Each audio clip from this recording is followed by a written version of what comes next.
Hi there, it's Mr. Martinson. Today I'm here to talk to you about what you can and can't do using your new iPad here at Roseville Area High School. It's a great tool. We want you to be able to use it to get your work done, but in order to do that, we need to have an agreement on what's okay and what's not. This presentation will talk to you about how to use the internet acceptably right here at Roseville Area High School.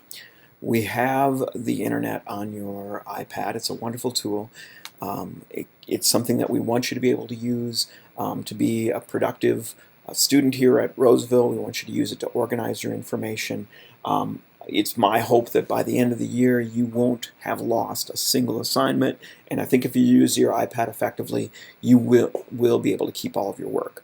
We want you to be able to use it to research, that is, to find information to answer your questions. We also want you to use it in order to keep your files and move your files back and forth to a desktop computer or move them to your teacher. It should be a great tool for you to get your work done, and we want you to use it effectively here. We also have access to mobile devices. Many of you have those. Your personal devices as well. We also have a number of tools that are available on your iPad for you to be able to get your work done even more effectively. Things like Evernote, using Student View to check your grades, all kinds of organizational tools, Google Docs, presentation tools, Twitter, all kinds of web surfing apps and word processing apps. They're wonderful tools, excellent uses of electronic devices, including your phone and or your iPad. Great tools for being able to get work done, but they should be just that here at Roseville High School. We want you to use those as tools here for getting your work done. So let's talk about what you can't do. Can you access anything that's vulgar, racist, profane, pornographic, violent, or drug promoting here at Roseville High School on your iPad or on your personal device? The answer is no, but with some qualifications. So let's talk about the details of that. So when we think of these terms, you want to understand what they mean. And a lot of them are subject to whatever your teacher would say versus what you say. So what you think is vulgar may be different. Imagine you and your grandmother watching, say, MTV. You might find that to be fine. You might actually find it to be okay. Your grandmother might find it unacceptable. It could be the other way around. You could imagine that your grandma says, "That's pretty cool. I really am into this." And you, on the other hand, find that really vulgar. So agreeing on that is very important, and that's going to vary from teacher to teacher to some degree, but you're going to need to, when you have a question, ask your teacher if what you're doing is okay. The same is true with anything racist, profane, pornographic, violent, or promoting drugs here at Roseville High School. It's very simple. Just ask if you don't quite understand whether what you're doing is going to be okay or not.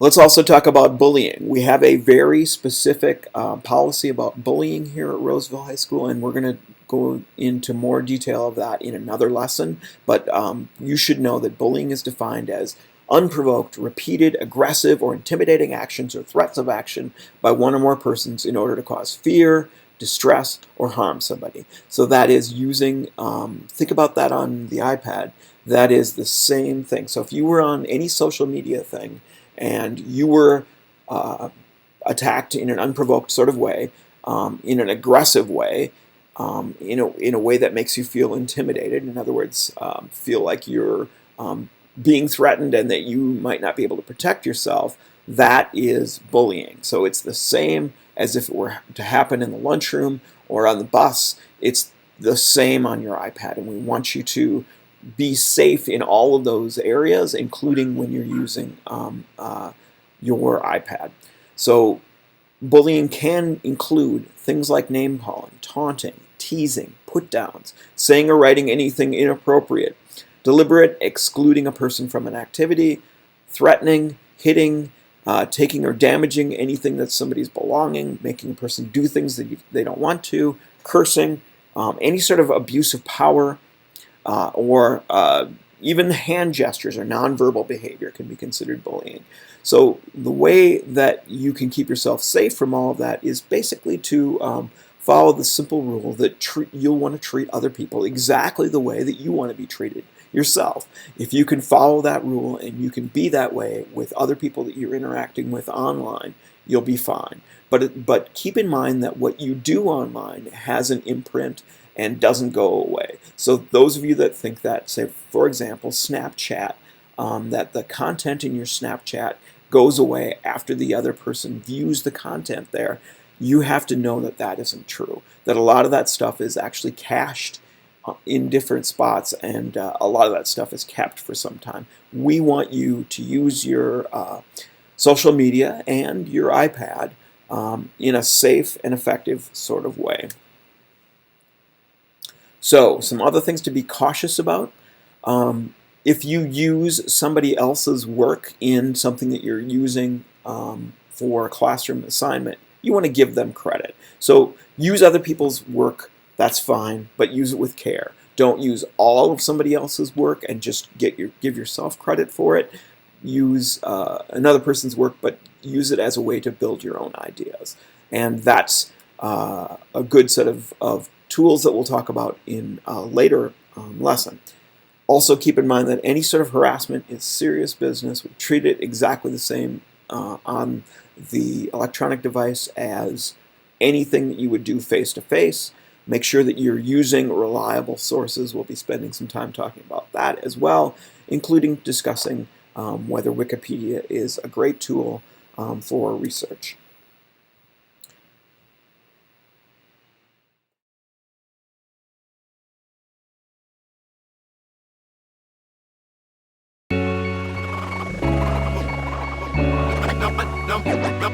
Number 1, 2, 3, 4, 5, 6, 7, 8, 9, 10. Social media can be complicated. Here's some things to think about to help you post smart. Flowcab, let's go. I might show you where I'm going, but I think before I'm posting, all my pictures have been chosen, not just posting whatever. I might show you where I'm going, but I think before I'm posting, all my pictures have been chosen, not just posting whatever.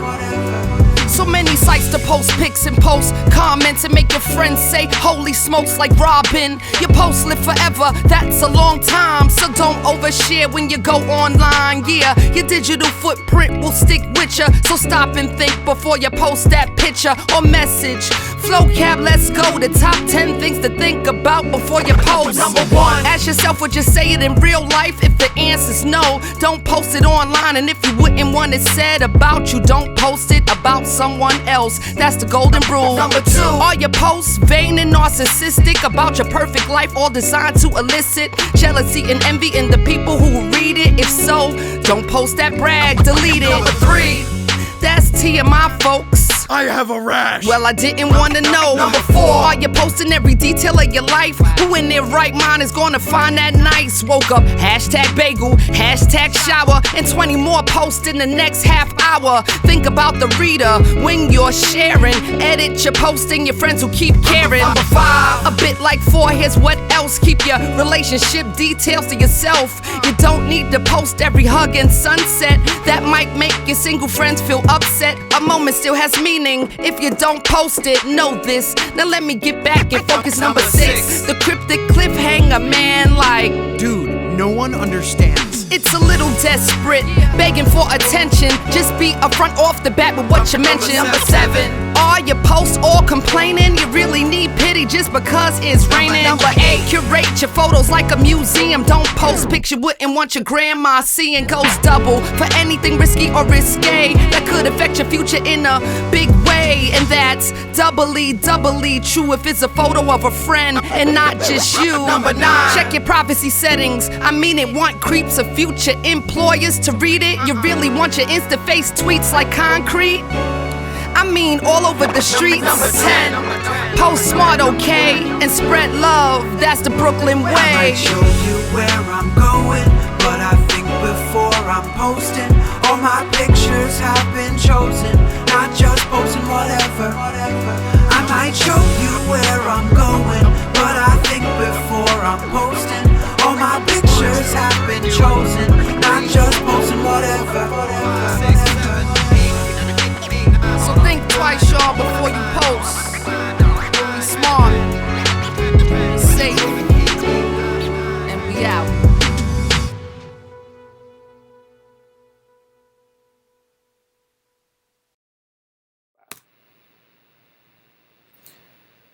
Some things to keep in mind here in the end, and we'll talk about those in more detail as we develop these lessons, is to first keep in mind that your RAHS homepage, which is a link off of your iPad, is a great tool for being able to get access to everything that you need to here at Roseville High School.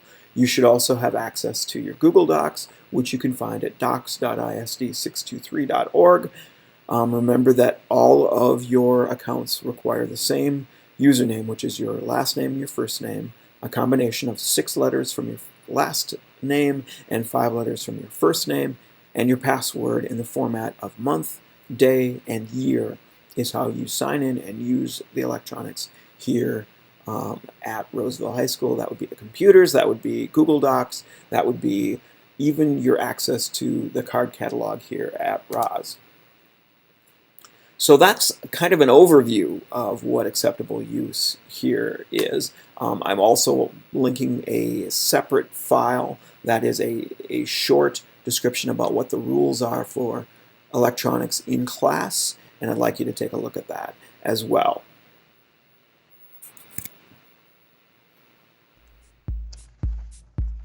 If you have a cell phone, you know it's an awesome tool for staying connected. But in school, we both know the truth. It's a tool for distraction, interruption, diversion, disturbance, and 100 other fun, interesting things that don't help you in class. Lots of fun, but down deep, we both know it doesn't help you in class. Meet the iPad. This is a tool that you can use for Schoology, Notability, Evernote, all kinds of academic work in your classes. It's a wonderful tool to keep and get your work done. So faced with these two choices, one for personal connection and one for academic success, how do you balance their use here at RAHS? We think it's very simple. We are asking you to put away your cell phone and your personal device during the day. On the other hand, the iPad is a tool that we hope that you do use, but only use it when you're directed by your teacher. What do you stand to gain by all of this? We think using the right tool plus focused work in class will lead to academic success, give you a great GPA, allow you to learn and then go to college, and then become fabulously wealthy, maybe study particle physics, and maybe have a new element named after you. It's really very simple.